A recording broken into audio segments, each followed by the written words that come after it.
Hello everyone, David Hall here again with some words of hope and truth for you. It's a beautiful spring afternoon and I wanted to share a couple things with you. Peg asked me to think of a message, for all of us right now in these troubled times, dealing with all that we're dealing with, and to give you my perspective on when things seem to be getting worse, not better, and when you seem to be at your wit's end with what's going on.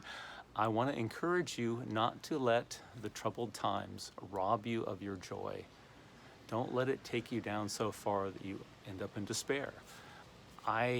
We all deal with things differently, emotionally, spiritually, physically. We deal with them differently. And for Peg, she likes to hit things head on and do a lot of research, and she's doing a fantastic job.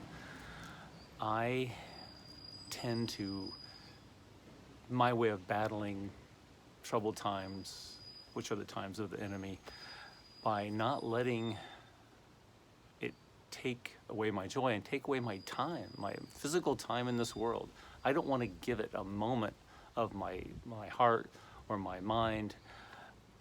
I feel like if I fall into that, give in to that, it wins. Now, I know I contend with a vanquished foe already, and the end is known, but in these battles we have to deal with, these spiritual battles on a daily basis, I don't want to let it rob me of one moment in this life. Much easier said than done, I admit. We're all affected by what's going on now, and so some encouragement.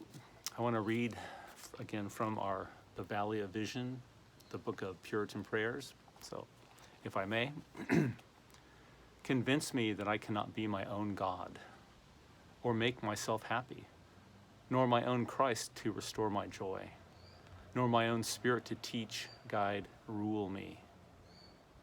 Help me to see that grace does this by providential affection, for when my credit is good, thou dost cast me lower. When riches are my idol, thou dost wing them away. When pleasure is my all, thou dost turn it into bitterness. Take away my roving eye, curious ear, greedy appetite, and lustful heart. Show me that none of these things can heal a wounded conscience, or support a tottering frame, or uphold a departing spirit. Then take me to the cross and leave me there. I'll throw an amen to that. Lean not unto thy own understanding is so the gist of that. And it's just so important to have Jesus at the head of your life, to protect you in times like this, in troubled times, and to guide you in the good times. When you're in high clover, as they say in the South, where my family is from. I'm sorry, they say in high cotton. Of course, it's the South. So I hope that's encouraging to you. I'm going to end with a Bible verse, one of my favorites. I sort of have this memorized, of course, but I'm just going to read it so I get everything correct. From 1 Corinthians 13, 12 through 13. For now we see through a glass darkly, but then face to face.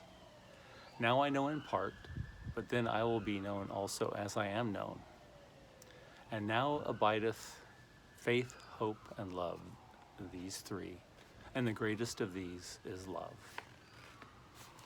Thank you all. It's only through love that we can conquer evil. Evil cannot conquer evil. It only begets more. So we need to strive to have love in our hearts at all times, love of the Lord first, because he is a mighty Lord, and he has everything in his power. Doesn't mean we won't suffer or go through hard times, as witnessed by our current times, but he has it all in his hand. He allows what he allows for his purpose, which is the greater purpose, and as long as we stay at the foot of the cross, as that prayer says, we'll be all right. So thank you all, appreciate it, and may God very richly bless you. Bye-bye.